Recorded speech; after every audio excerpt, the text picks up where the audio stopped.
Hello friends, welcome to PryTech. This is part 1 of OOPS Basic Interview Question Series. In this session, we will learn what is OOPS, what are the problems of functional programming, how we can overcome the functional programming problem, what is object-oriented programming, what are the OOPS principle or OOPS concept, what is abstraction, what is encapsulation, how to understanding abstraction and encapsulation, what is inheritance, what is polymorphism. Once you understand and memorize these questions, you are comfortable to attend any interview and apply this concept in your projects or applications easily. What is OOPS? OOPS is a technique, it is not a technology, it does not provide any syntaxes or APIs. It provides suggestions how to design and develop objects in programming languages. What are the problems of functional programming? Functional programming has the following problems: reusability, extendability, simplicity, maintainability. How we can overcome the functional programming problems? Using object-oriented programming, OOPS provides some principle, and using those principles we can overcome the functional programming problems. What is object-oriented programming? OOPS is a design approach where we think in terms of real-world objects rather than functions or methods. In OOPS, programs are organized around objects and data rather than action and logic. OOPS features reusability, extendability, simplicity, maintainability.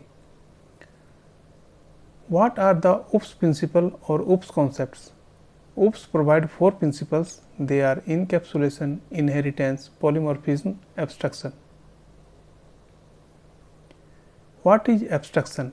The process of representing the essential feature without including the background detail is called abstraction, or it is a process of defining a class by providing necessary details to call the class methods by hiding or removing its implementation details.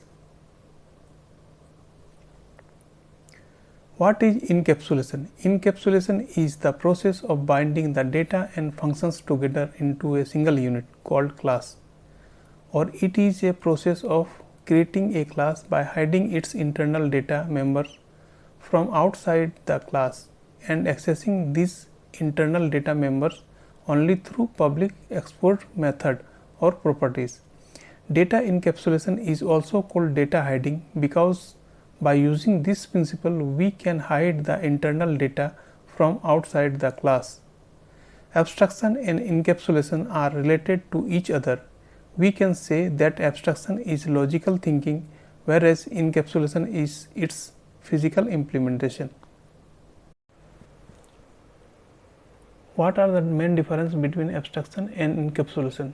Abstraction solves the issue at the design level. Encapsulation solves it implementation level. Abstraction means hiding unwanted detail while showing most essential information. Encapsulation means binding the code and data into a single unit. Data abstraction focusing on what the information object must contain. Encapsulation means hiding the internal detail of how an object does something for security reasons. What is inheritance? The process by which the members of one class are transferred to another class is called inheritance. The class from which the members are transferred is called the parent class or base class, and the class which inherits the member of the parent class is called the derived or child class.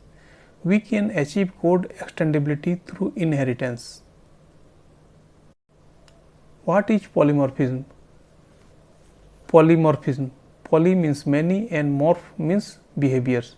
So the word polymorphism means the ability to take more than one form. Technically, we can say that when the same function or operation will show different behavior by taking different type of value or with the different number of values called polymorphism. There are two types of polymorphism. First one is static polymorphism, second one is dynamic polymorphism. Static polymorphism is achieved by using function overloading and operator overloading. Dynamic polymorphism is achieved by using function overloading. Thanks for watching this video. If you like this video, please like, share and subscribe my channel. Please feel free to comment if you have any query.